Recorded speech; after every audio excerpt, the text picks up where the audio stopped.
기원전 7세기 이탈리아 반도의 중앙에 있는 티베르 강변에 로마가 건국되어 처음에는 에트루리아인 왕의 지배를 받았으나 이후 왕을 몰아내고 공화정을 세웠습니다. 초기 로마는 귀족 중심의 공화정이었으나 차츰 중장 보병으로 활약한 평민들의 힘이 커지면서 귀족과 평민이 동등한 권한을 갖게 되었습니다. 이후 로마는 북으로 에트루리아인을 정복하고 남으로 그리스 식민지를 정복하여 기원전 272년에 이탈리아 반도를 통일하였습니다. 이탈리아 반도를 통일한 로마는 지중해의 해상권을 둘러싸고 북아프리카의 페니키아 식민지 카르타고와 충돌하여 3차례에 걸친 전쟁을 치르게 되었습니다. 2차 포에니 전쟁 때 카르타고의 명장 하니발은 코끼리 37마리와 10만 병력을 거느리고 지중해를 돌아 알프스 산맥을 넘어 북쪽에서 로마의 배후를 공격하였습니다. 그러나 하니발은 자신을 시기한 카르타고 공국으로부터 배신을 당하여 결국 패배하였고 이후 3차 포에니 전쟁에서도 로마가 승리하여 로마는 지중해의 해상권을 완전히 장악하였습니다. 로마는 오랜 전쟁으로 자영농이 몰락하였고 부유층은 점령지에서 들여온 노예를 부리며 라티푼디움이라는 대농장을 경영하였으며 빈부격차가 심화되어 사회적 불안이 커졌습니다. 이에 그라쿠스 형제가 토지 소유를 제한하여 자영농을 육성하는 정책을 추진하였으나 지주들이 지배하는 원로원의 반대로 실패하였습니다.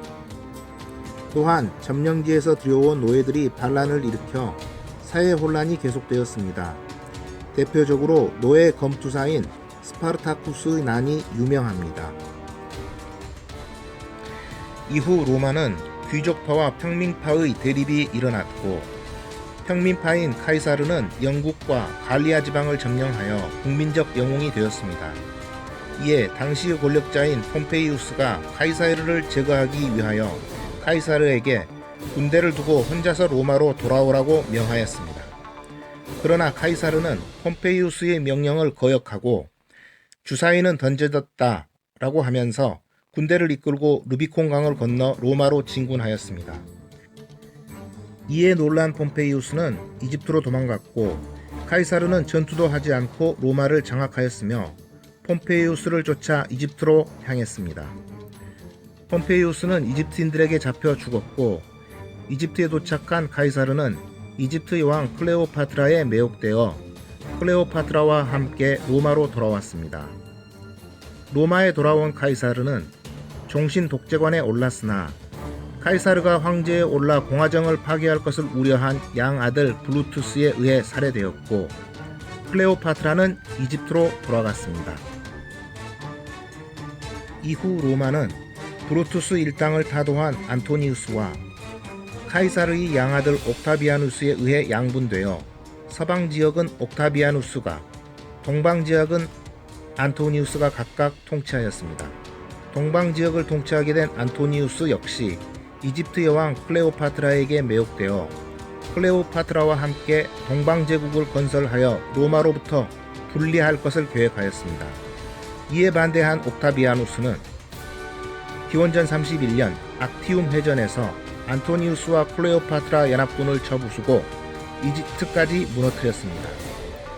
이로써 로마는 지중해 전역을 장악하게 되었고 옥타비아누스는 원로원으로부터 아우구스투스라는 호칭을 부여받고 사실상 황제로 등극하였습니다.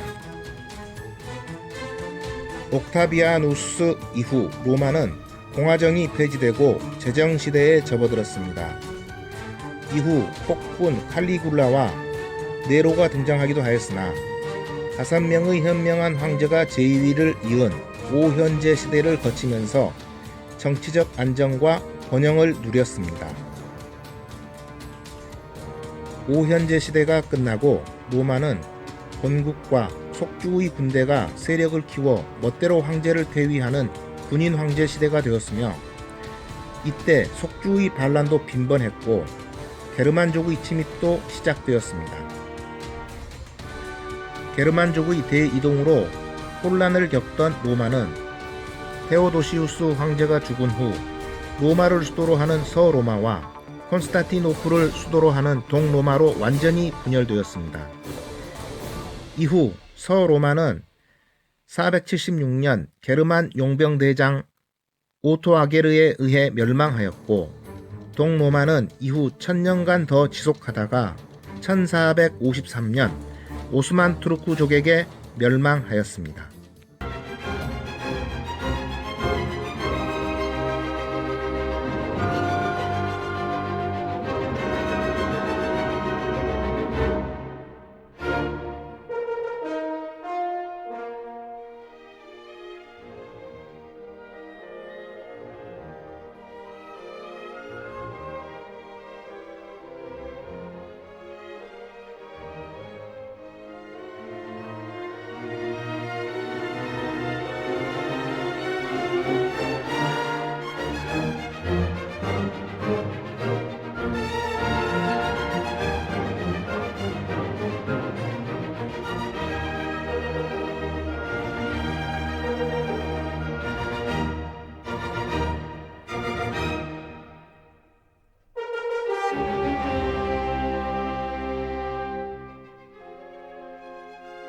카이사르는 기원전 58년 갈리아 총독으로 부임한 이후 기원전 51년까지 갈리아를 로마의 영역으로 만들고자 갈리아 전쟁을 시작한다.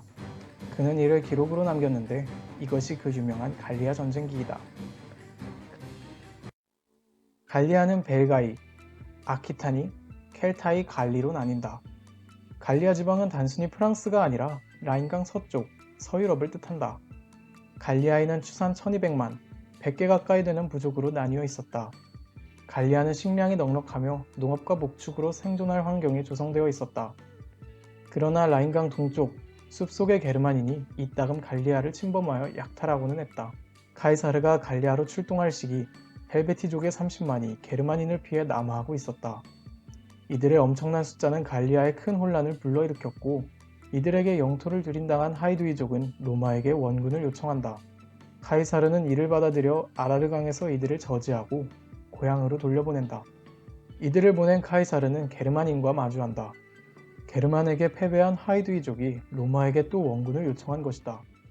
카이사르 7년 차인 기원전 52년 갈리아 민족들이 처음으로 단결하여 로마에게 반기를 든다. 주모자는 케냐붐의 카르누테스족. 이들은 오를레앙의 로마인들을 가차없이 죽인다. 이후 아르베르니족의 족장인 베르켄게토릭스가 중부 갈리아의 대부분 부족을 설득하여 연합군을 만든다. 소식을 들은 카이사르는 나르빈으로 직행한다. 갈리아 연합군은 프로빈키아 속주를 공격했다. 빠른 대응에 놀란 갈리아인들은 군을 뒤로 물렸으나 카이사르는 기병대만 이끌고 이들을 공격한 후 비엔에 도착한다. 8개 군단과 합류한 카이사르는 상스를 떠나 몽타르지, 오를레앙, 상세르, 브르주, 아르베니아의 수도 게르고비아까지 파괴한다. 전면전에서 패한 갈리아군은 일레시아에 틀어박혀 농성전을 벌인다. 기원전 52년 9월 20일 일레시아를 포위하던 카이사르군의 앞뒤로 25만의 갈리아 대군이 접근했다. 그러나 카이사르는 이들의 합류가 원활하지 않다는 점을 파고들어 각계격파를 하였고 진열이 전멸할 것은 본 갈리아 총대장 베르킨게토룩스는 로마에게 항복한다. 8년 차인 기원전 51년 일레시아 공방전 이후 카이사르는 전후 처리에 바빴다. 배신한 갈리아인들을 멸망시키고 갈리아를 로마화했다. 도로를 건설했고 지도자의 자제들을 로마로 보내 적응시켰다. 이후 갈리아는 로마에게 반기를 들지 않고 착실한 협력자가 된다. 카이사르는 기원전 50년 라벤나에 도착한다.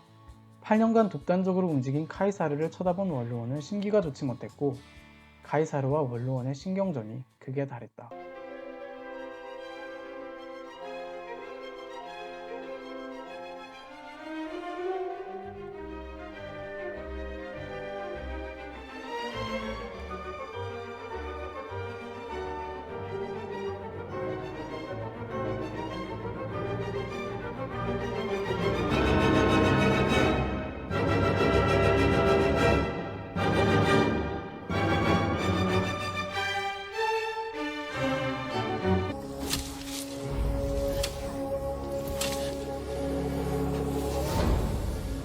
The Gauls. They would rather lie slain in battle than lose the freedom gained by their forefathers.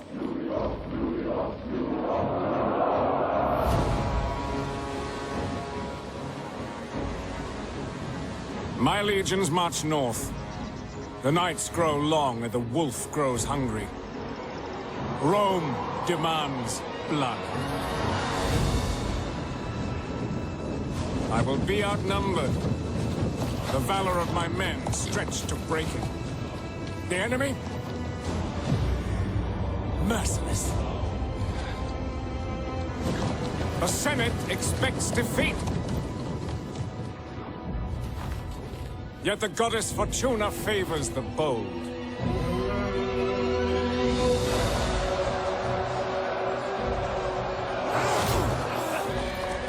They must be divided, scattered, conquered. I will trade their blood for power.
안녕하세요. 수다몽더 히스토리입니다. 주사위는 던져졌다. 이 유명한 문장을 모르시는 분들은 아마 없지 않을까 싶은데요. 오늘은 카이저, 샤르의 어원이기도 한 이 문장의 주인공 카이사르에 대한 이야기 해보겠습니다. 클레오파트라와의 로맨스는 클레오파트라 편에서 이야기해 볼 예정이라서 깊이 다루지 않을 거고요. 오늘은 인간계를 뛰어넘은 듯한 카이사르의 인생 이야기를 해보겠습니다. 여러분 수다봉 영상은 야사가 포함되어 있습니다. 감상에 주의해 주세요. 가이우스 율리우스 카이사르는 기원전 100년 7월 13일 로마에서 태어났습니다. 카이사르의 집안은 일찍이 집정관과 대법관을 수차례 배출한 로마의 유서 깊은 귀족 율리우스 가문인데요. 이 위대한 인물의 탄생에는 항상 위대한 전설이 따라다니듯이 카이사르의 집안도 이런 전설이 있습니다. 전설에 따르면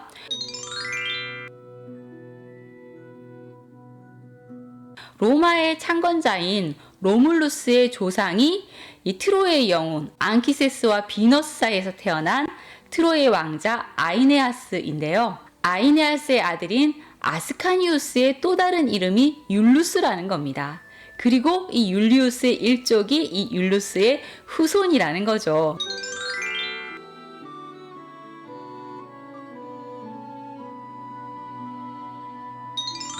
그러니까 율리우스 가문은 비너스의 후손이며 로마 창시자의 후손이라는 거네요. 하지만 카이사르가 태어났을 당시에 이 율리우스 가문은 재산이 크게 없어서인지 정치적으로 큰 영향력을 행사하지 못하고 있었는데요. 가문에서 배출한 집정관이 3명밖에 없는 것만 봐도 알 수가 있죠. 가문의 부흥과는 별도로 카이사르는 어린 시절부터 남달랐다고 합니다. 훌륭한 교육을 받으며 다양한 분야의 책을 섭렵하고 수사학과 연설을 배웠으며 그리스 문화에 심취했다고 하네요. 이런 문화적 소양과 더불어 각종 운동에도 뛰어난 소질을 보인 건강한 체력의 소유자였다고 합니다. 그의 이 어린 시절을 완성해 준 것은 그의 어머니 아우넬리아 코타였는데요. 열성적인 교육열로 두 딸 율리아 1, 율리아 2 둘 다 율리아라는 이름을 가지고 있어서요. 이 딸들과 아들 카이사르를 교육시켰다고 하는데요. 덕분에 카이사르는 비범한 포부와 이상을 가지고 건강하고 지혜롭게 성장하게 됩니다. 카이사르의 아버지 카이사르는 기원전 100년을 전후해서 재무관과 대법관을 거쳐 소아시아 총독을 지내게 됩니다. 이 역시도 어머니 아우넬리아 덕분이라고 할 수 있는데요. 어머니 아우넬리아 코타는 여러 집정관을 배출한 영향력이 있는 가문 출신이었기 때문이죠. 그리고 카이사르의 고모 율리아가 그 위대한 가이우스 마리우스와 결혼을 해서 이 마리우스가 카이사르의 고모부가 됩니다. 마리우스는 정말 가진 것 없는 사람이었는데 자신의 군사적 재능만으로 최고의 지위에 올라서 장기간 로마를 지배했던 장군이죠. 카이사르는 마리우스를 보면서 군사학과, 병법에 관심을 가지게 되었고 또 마리우스는 이 어린 카이사르의 정치적 멘토가 되어주기도 합니다. 카이사르는 마리우스의 도움을 받아서 13살 때 유피테르 신전의 제사장으로 선출되죠. 카이사르가 유년기를 보내던 이 시기는 로마 공화국 말기로 굉장히 혼란스러운 시기였는데요. 기원전 91년부터 98년 사이 이 로마와 이탈리아 동맹국들 사이에 이 로마 시민권 문제로 동맹국 전쟁이 벌어졌었고 또 그 틈을 노리고 폰토스의 미트리다테스 6세가 로마의 동부 속주를 위협하는 등 로마는 외부 위협에 시달리고 있었습니다. 거기다가 내부적으로는 로마 정계가 귀족파와 민중파, 그러니까 평민파로 갈라져서 갈등이 벌어지고 있었는데요.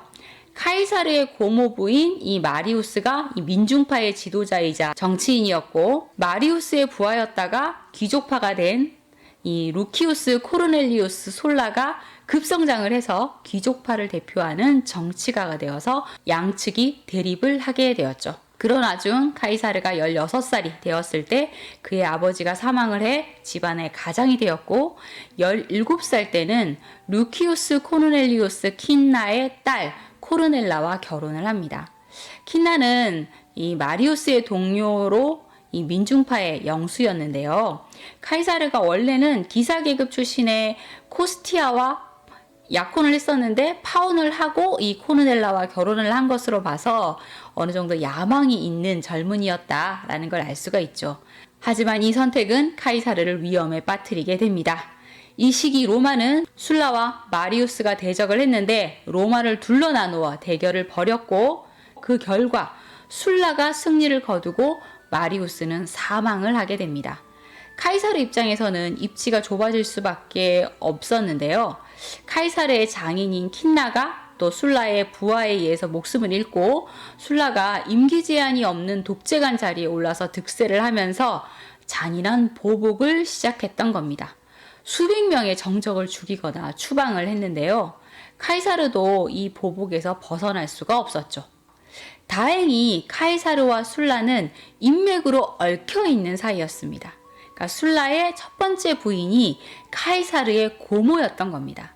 그러니까 술라의 숙적이었던 가이우스 마리우스의 아내 율리아의 여동생 율릴라가 이 술라의 첫 번째 부인이었으니까 술라와 마리우스는 동서지간이었었던 거죠. 술라는 그래도 내 첫 번째 부인이었던 율릴라의 조카 카이사르를 죽이는 건 좀 그렇지 하면서 킨나의 딸과 이혼을 하면 내가 너는 살려주마 하며 아내와의 이혼을 요구합니다. 그런데 카이사르는 이걸 딱 잘라 거절하죠.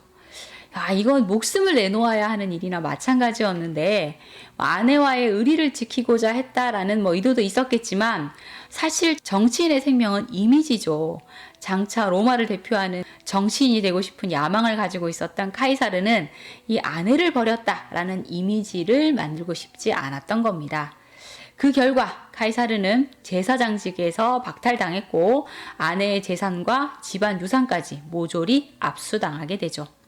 카이사르는 이 술라의 위협에서 벗어나기 위해 술라의 스파이에게 뇌물을 주며 숨어 지냈는데 이걸 보다 못한 이 코타 가문의 수장인 카이사르의 외할아버지와 그 친척들이 술라파 원로원 의원들에게 끊임없이 간청을 한 끝에 목숨만은 구할 수 있게 되었습니다. 하지만 로마에서는 더 이상 할 수 있는 것이 없었던 카이사르는 외국으로 나가서 여러 곳을 유랑하게 되죠. 사실 유피테르의 이 제사장직, 그러니까 사제직은 에너지가 넘치는 이 카이사르에게 딱 맞는 옷은 아니었던 겁니다. 그래서 이렇게 된 김에 군에 투신을 해서 능력을 키우기로 한 것이죠. 기원전 82년부터 기원전 79년까지 카이사르는 동방에 머물렀는데 기원전 81년에는 아시아 속주의 총독 미누키우스 테르무스 아래로 들어가게 됩니다. 그리고 레스보스 섬을 공략하기 위해 비티나에서 군선을 모으는 임무를 맡아서 비티나 왕 니코메데스의 궁전에서 오랫동안 머물렀는데 이 니코메데스 왕의 동성애 상대다라는 소문에 휩싸이기도 했었죠. 기원전 80년 카이사르는 레스보스 공방전에서 뛰어난 지휘와 이 외교술로 활약을 하면서 큰 공을 세웠고 그 결과 시민간을 수여받습니다. 기원전 79년부터 78년에는 실리시아 해적 소탕전에도 참가하죠. 이렇게 카이사르는 군인으로서의 두각을 나타내면서 로마 민중들 사이에 그의 업적에 대한 소문이 조금씩 퍼져나가기 시작했습니다. 그리고 얼마 후 술라가 사망을 했다라는 소식이 전해지면서 카이사르는 얼른 로마로 돌아가게 되는데요. 로마로 와서 카이사르가 제일 먼저 한 일은 술라의 부하 장교이자 전직 마케도니아 총독인 그나이우스 코르넬리우스 돌로벨라를 뇌물수수 혐의로 고발하는 일이었습니다. 비록 재판에서 이 돌라벨라가 무죄 판결을 받긴 했지만 카이사르는 열성적인 변론을 했고 23살의 젊은 카이사르가 이 로마 시민에게 이름을 알리게 되는 계기를 만들었습니다. 이때 레피두스가 반란을 일으켜서 정권을 장악했는데 카이사르에게도 함께하자고 손을 내밀었지만 카이사르는 이 반란에 함께하지 않습니다. 카이사르는 반란과 같은 무력이 아니라 모두의 인정을 받으면서 정상에 서고 싶었던 것이죠. 이후 반대파의 보복으로 또 신변의 위험을 느낀 카이사르는 또 로마를 떠나야만 했는데요. 유명한 웅변가인 아폴로니우스 밑에서 공부를 해야겠다라는 생각으로 로도스 섬으로 향하게 됩니다. 그런데 카이사르가 로도스로 가는 도중에 파르마쿠사 섬 근처에서 해적들에게 잡혀 인질이 되고 마는데요. 이 해적이 몸값으로 20달란트를 요구를 하자 카이사르가 내가 20달란트밖에 안 된단 말이야? 하고 화를 내면서 오히려 몸값을 50달란트로 올렸다고 합니다. 그리고 그 몸값을 치르고 해적에게 풀려난 카이사르는 곧바로 군대를 이끌고 가서 해적들을 소탕을 했는데요. 해적들에게 잡혀 있을 때 호언장담했던 것처럼 해적들을 십자가형에 처하고 대량의 전리품을 획득하기도 했다고 합니다. 자, 그리고 이후 로도스 섬으로 가서 수사학을 배운 카이사르는 기원전 69년 다시 로마로 돌아와 재무관에 선출되었고 그해 마리우스의 아내였던 고모 율리아의 장례식에서 연설을 했는데 추도사에서 이 율리아와 마리우스를 높이 찬양하고 장례식에서는 마리우스의 초상까지 등장시켜서 자신의 정치적 입장을 공개적으로 선언하게 되죠. 카이사르의 이런 행보는 또 반대파의 적대감을 사기도 했겠지만 로마의 큰 반향을 일으킬 만한 것이기도 했습니다. 그 후 카이사르는 총독 보좌 임무를 맡아서 히스파니아, 그러니까 지금의 스페인에서 복무를 했는데요. 하루는 이 헤라클레스 신전에서 알렉산드로스 대제, 그러니까 알렉산더 대왕의 초상을 보면서 카이사르가 신세한탄을 했다고 합니다. 알렉산드로스는 내 나이에 벌써 3개를 제패했는데 지금 내 꼴은 이게 뭐야 하면서 말이죠. 그리고는 곧바로 직무 해제를 요청하고 나는 꼭 큰 공을 세워서 로마의 최고가 될 거야 라며 로마로 돌아가게 됩니다. 그리고 로마로 돌아온 카이사르는 로마 시민들에게 호감을 사기 위해서 지금까지 본 적이 없는 볼거리 가득한 검투 경기를 열고 또 사람들을 위한 화려한 공공시설을 짓는데 재산을 쏟아 붓습니다. 자, 이렇게 돈을 쏟아 부은 결과 명예와 민심 2마리 토끼를 모두 잡은 카이사르. 하지만 돈을 다 써버려서 파산을 하게 되었고 수백 달란트에 달하는 고액의 빚을 지게 됩니다. 그때 로마의 대제사장 메텔로스 피우스가 사망을 했고 카이사르는 곧바로 대제사장 선거에 출마를 하게 되는데요. 이때도 선거에서 이기기 위해서 뇌물을 엄청 쓰면서 어마어마한 빚을 지게 됩니다. 만약에 선거에 당선이 되지 않으면 큰일 날 정도였는데요. 당일날 아침에 내가 대제사장에 당선되지 않으면 돌아오지 않겠다라고 큰 소리를 쳤다고 합니다. 결국 카이사르는 절대적 우세로 2명의 적수를 물리치고 대제사장에 당선이 되죠.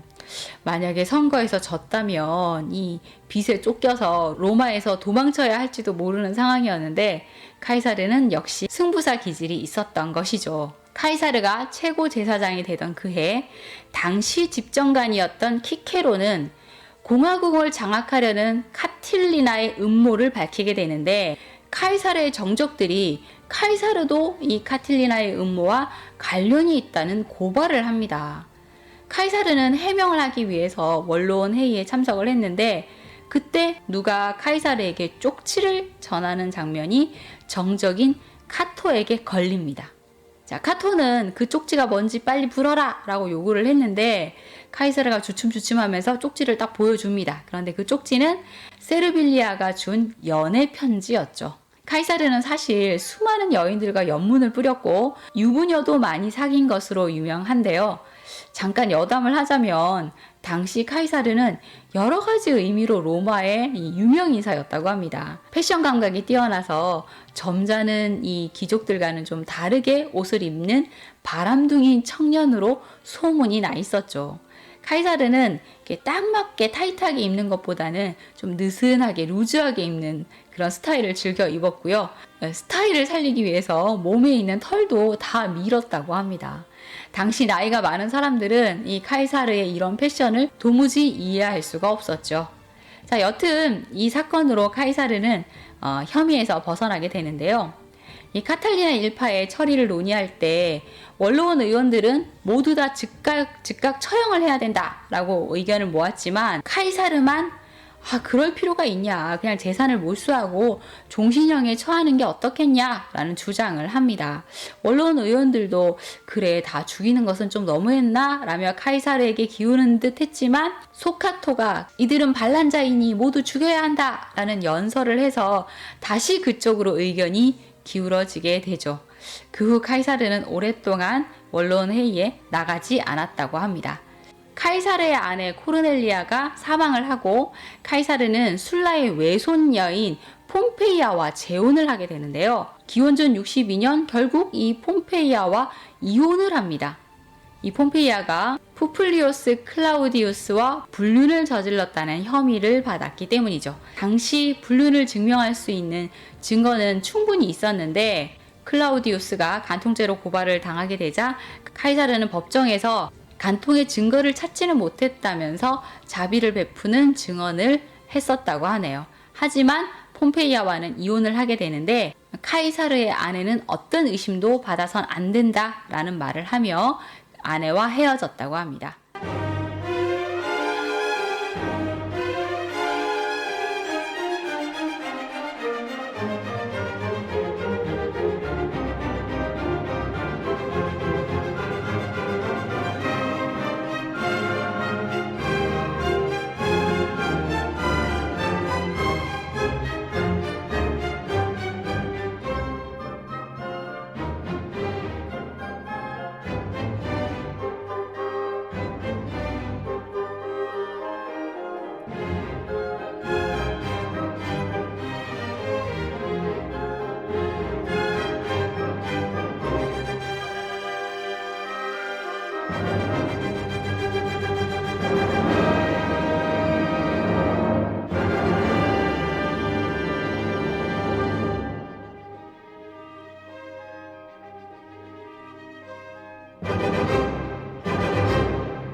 Cesare, potentissimo Cesare, io, Metello Cimbro, pongo dinanzi ai tuoi piedi il mio umile cuore.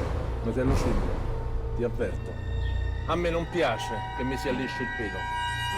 Suo fratello è stato condannato e esiliato come infame. Se tu strisci e piagnucoli ancora per lui, ti caccio a calci come un cane.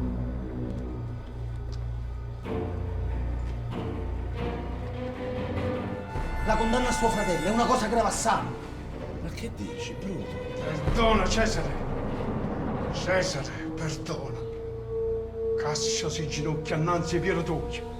Ascoltalo. Metello, io rifiuto di revocare la condanna per tuo fratello e fermo resto nel confermarlo. Grande Cesare, attento. Attento. E allora spada parla per me!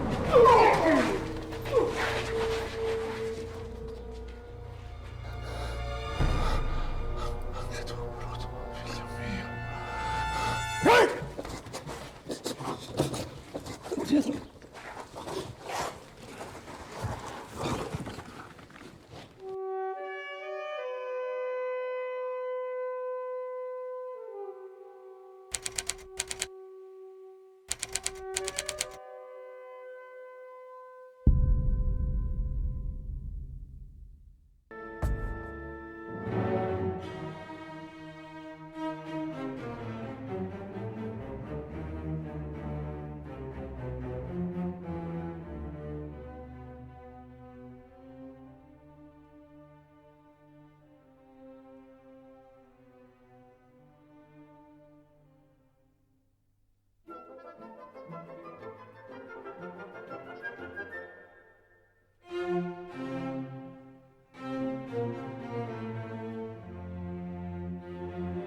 Welcome to ancient Rome, a government founded as a republic in 509 BC. This powerful nation quickly grew from one small city to an enormous empire covering Europe, Western Asia, Northern Africa, and the Mediterranean islands. It maintained this governance for nearly 450 years, until Julius Caesar incited the gradual collapse of the Roman Republic. Gaius Julius Caesar is known as one of the greatest military leaders in history.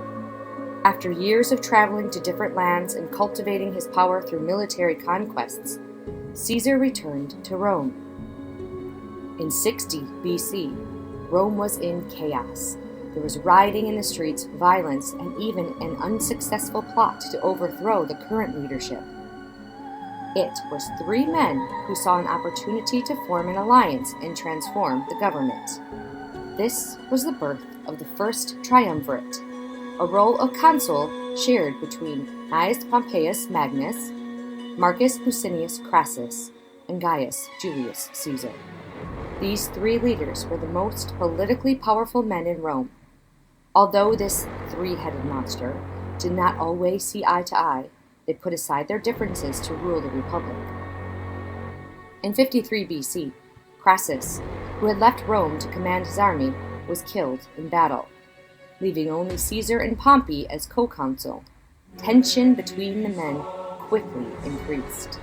Caesar had left the city as he was named governor of Gaul, where he skillfully made peace with the native Celtic and Germanic tribes. This won him popularity amongst the people, amassing a great following. Back in Rome, this presented a threat to the Senate and to Pompey. Thus, Pompey was able to convince the Senate that Caesar was gaining too much power, and Caesar was ordered to return to Rome and stand trial amongst false allegations of treason. Julius Caesar was not one to back down without a fight. He refused to return to stand trial, and on January 10, 49 BC, Caesar rallied his troops and crossed the Rubicon River, declaring, "Let us go, where the omens of the gods and the crimes of our enemies summon us. The die is now cast." There was no turning back. Caesar had declared civil war. This historic event marked the first attack on the Roman Republic. It became the catalyst to the establishment of an empire. During the civil war that ensued, Pompey's troops were no match for Caesar's. Caesar quickly pushed his enemies out of Rome. Pompey escaped to Egypt, but for fear of offending Caesar, the Egyptian king had Pompey murdered. Now that the triumvirate had been dismantled, Caesar was sole leader of Rome. Not long into his rule, Caesar declared himself dictator for life, which was a move that angered many senators, fearing the collapse of the Roman Republic. In the first year of Caesar's rule, he made many changes to the city. Caesar made efforts to strengthen the infrastructure of Rome, which gained him even more popularity amongst the citizens and continued to boost his power over Rome. Unfortunately for Caesar, many of the politicians did not share the sentiment of the citizens. They deeply feared his rising power. Long ago, when Romans defeated a tyrannical king, they swore to never allow Rome to become a monarchy again. And this is exactly where they believed Caesar's ambitions were leading him. In their determination to put a stop to Caesar's rule before he could become a tyrant, several Roman senators, including those who were his own friends, plotted at Caesar's assassination. On the Ides of March 15th, 44 BC, Caesar was murdered. Although this evil deed was committed in hopes of liberating Rome from the possibility that it may become a monarchy, the Roman citizens were outraged, and with the clever rhetoric of Caesar's close friend Mark Antony, the citizens were turned against the conspirators, and yet another civil war